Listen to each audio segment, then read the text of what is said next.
Dozen dozen বিয়ে বাচ্চা, শিয়াল রাজা এখন হতে চায় সিংহ। কাঞ্চনকে এক হাত নিলেন অভিনেত্রী শ্রীলেখা মিত্র। বর্তমানে কাঞ্চন শ্রীময়ীর আচরণে কটাক্ষের তীর ছুঁটলেন ঠোঁটকাটা এই অভিনেত্রী। ঠিক কি বলেছেন শ্রীলেখা, বিস্তারিত থাকছে এই প্রতিবেদনে। বন্ধুরা, চ্যানেলে নতুন হলে চ্যানেলটি সাবস্ক্রাইব করে রাখতে পারেন ও ভিডিওটি শেয়ার করতে পারেন। কলকাতার সরকারি হাসপাতাল স্কুল অফ ট্রপিক্যাল মেডিসিনে হঠাৎ করেই যেন টান টান টানা পড়েন। সিনেমা শুরু হয় চলতি মাসেই।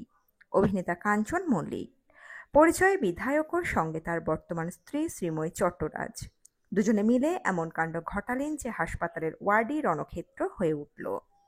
ডিউটিতে থাকা চিকিৎসক যখন একটি শিশুর চিকিৎসা নিয়ে ব্যস্ত, তখন হঠাৎই ভিআইপি রূপে হাজির হন এই দম্পতি। অভিযোগ, নিজেদের আত্মীয়ার প্রেশার মাপাতে জোরাজুরি শুরু করেন তাঁরা।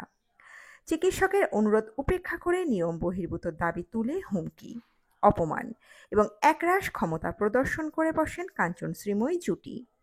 ডক্টর মেহবুবুর রহমান, যিনি কেবল কর্তব্যরত চিকিৎসক নন, বিভাগীয় প্রধানও বটে। তার মতো একজন পেশাদার চিকিৎসকের সঙ্গে এমন দুর্ব্যবহারের মানে কি? নিজে একজন জনপ্রতিনিধি হয়েও কাঞ্চন যেভাবে নিজের দাবি দাওয়া চাপিয়ে দিলেন, তাতে চিকিৎসক মহল তো হতবাক। সাধারণ মানুষও বলছেন, এবার হাসপাতালে গেলে আগে নেতার অনুমতি নিতে হবে। আর এই ঘটনায় আগুনে ঘি ঢাললেন ঠোঁটকাটা অভিনেত্রী শ্রীলেখা মিত্র। কোনো পক্ষ না নিয়ে বরাবরের মতো এবারও ঠোঁটকাটা সুরে নিজের ক্ষোভ উগরে দিলেন তিনি। শ্রীলেখা কটাক্ষ করে বললেন, একটার পর একটা বিয়ে করছে, বাচ্চার জন্ম দিচ্ছে, তাতেই থেমে থাক না। এখন হাসপাতালে গিয়ে অশান্তি করছে কেন?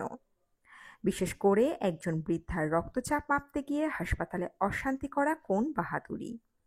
তার মতে কাঞ্চনের সরকারি হাসপাতালের মতো জায়গায় যাওয়াটাই ছিল যেন বেমানান। তবে এখানেই থামেননি তিনি। কাঞ্চনের জনপ্রতিনিধি হওয়া নিয়েও কড়া মন্তব্য করেন।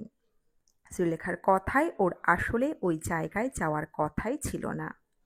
পৌঁছে গেছে বলেই এখন রাজা হতে চাইছে, কিন্তু আসলে তো শিয়াল রাজা, এখন সিংহ হতে চাইছে।